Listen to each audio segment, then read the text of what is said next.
Donc je disais, ça c'est une parenthèse fermée, je disais sur tous les cieux, toutes les stars sont capricieuses. Et contrairement à ce que le propriétaire de la chaîne Investis au pays nous dit, toutes les entreprises qui se respectent, toutes les grandes entreprises qui se respectent, font tout pour retenir leur talent. Je répète, et je mets d'ailleurs au défi le promoteur d'Investis au pays de me prouver le contraire. Nous n'avons pas beaucoup de temps pour faire des vidéos parce que nous sommes de vrais entrepreneurs. De vrais entrepreneurs. Nous ne sommes pas dans l'incantation. Toutes les entreprises qui se respectent identifient et font tout pour retenir leur talent, leur génie. Je dis bien tout. Certaines entreprises vont même jusqu'à leur aménager des espaces spéciaux de travail. Leur aménager leur temps de travail. Ils ne viennent pas au travail comme tout le monde. Parce qu'on reconnaît leur valeur. On veut faire évoluer l'entreprise. On n'est pas dans l'ego. On est bien loin de ce que le promoteur d'Investis au pays veut nous faire croire. Nul n'est indispensable. Non, monsieur. Certaines personnes sont absolument indispensables pour faire tourner votre boîte. Encore plus indispensables que vous qui avez apporté les capitaux.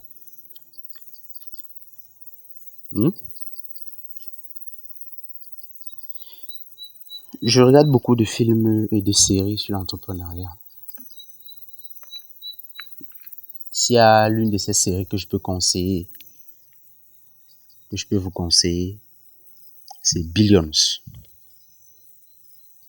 Avec un entrepreneur dans la finance, propriétaire de hedge fund, Bobby Axelrod. Un multimilliardaire. Je ne parle pas des petits entrepreneurs, faiseurs de vidéos sur YouTube. Un multimilliardaire. Il a su identifier une nouvelle collaboratrice qui n'était même que stagiaire, Taylor Mason. Elle n'était que stagiaire, mais il a su voir son potentiel. Et il a tout fait pour la retenir. Je dis bien tout fait. Ceux qui en doute pourront aller regarder la série. Il s'est plié à toutes ses exigences. À la base, Taylor Mason ne voulait même pas continuer l'aventure après son stage. Elle voulait aller continuer ses études. Mais lui a tout fait pour qu'elle reste. Il a validé ses conditions financières. Il a accepté son orientation sexuelle non binaire et tout. Il a accepté et il l'a fait accepter par l'ensemble de son staff. Ouais, jusqu'à quel point un homme d'affaires, un patron intelligent se soumet à certaines caprices pour son propre intérêt. Mais alors, qu'auraient fait les patrons du style du promoteur d'Investis au pays? Ils auraient certainement dit non, tu n'es pas indispensable, voilà, bats-toi et tout, bats-toi. Ouais, tu n'es pas indispensable. C'est moi, je suis le seul être indispensable. Bobby Axelrod, milliardaire, entrepreneur avisé, a tout fait pour Taylor Mason. Et plus tard, elle a même trahi.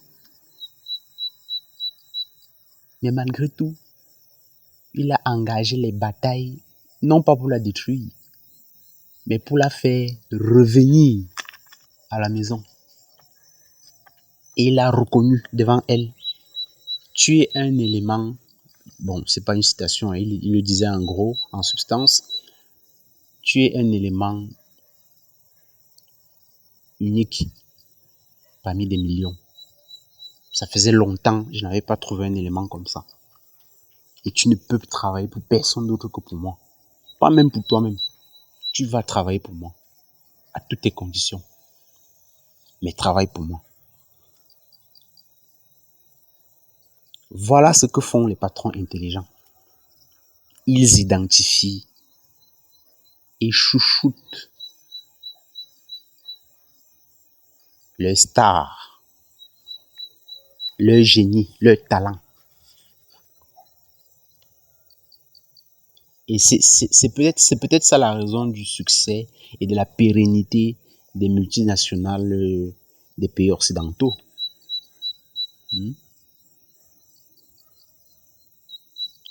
Qui ne se gèrent pas comme des boutiques où ce n'est pas auto-centré. Non, c'est pas ça. Parfois, en tant que patron, vous mettez même sur pied des procédures, mais un de vos employés vient vous faire comprendre que ces procédures sont maladroites. Il vous propose quelque chose de meilleur. Vous allez, juste pour avoir raison, le virer et continuer dans vos erreurs. Non.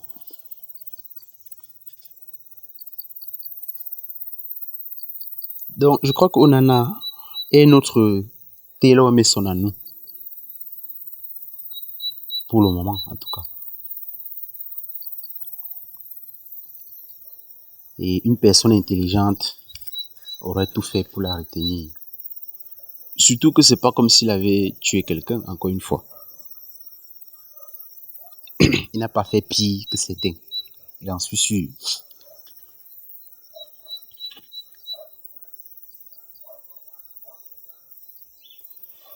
Donc, voilà un peu ce que je souhaitais dire sur la question.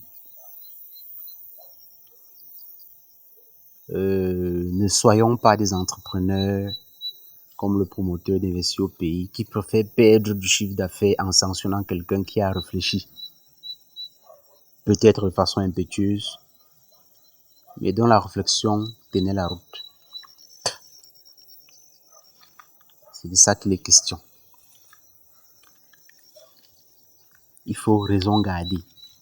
Il ne faut pas perdre de vue l'objectif que l'on vise. L'objectif que l'on vise, c'est quoi? C'est la rentabilité. Une fois que l'entreprise s'est mise sur ses deux pieds, vous pouvez virer dans le collaborateur indiscipliné. Une fois que vous avez trouvé une autre star, on ne sacrifie pas son meilleur joueur sur l'échiquier par caprice. Jamais. Jamais. Pour revenir un peu à l'exemple de Bobby Axelrod et Taylor Mason, il était impressionné déjà par l'éthique de travail de cette collaboratrice. Elle rentrait plus tard que lui, le patron, alors qu'avant son arrivée, il se rassurait toujours à être le dernier à rentrer.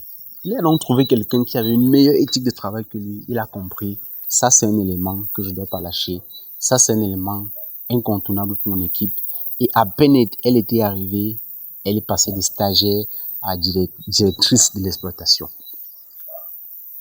De stagiaire à directrice de l'exploitation. Pendant que lui, il avait ses problèmes judiciaires, tout le monde obéissait à Taylor Mason. Voilà ce que font les vrais entrepreneurs pour propulser leurs entreprises. Ils identifient et chouchoutent leurs stars, font tout pour les retenir. Ils ne se disent pas arrogamment, nul n'est indispensable, nul n'est indispensable. Seuls les incompétents le font. Seuls les entrepreneurs incompétents le font. Voilà ce que je voulais partager avec vous ce soir. Allez, ciao les amis.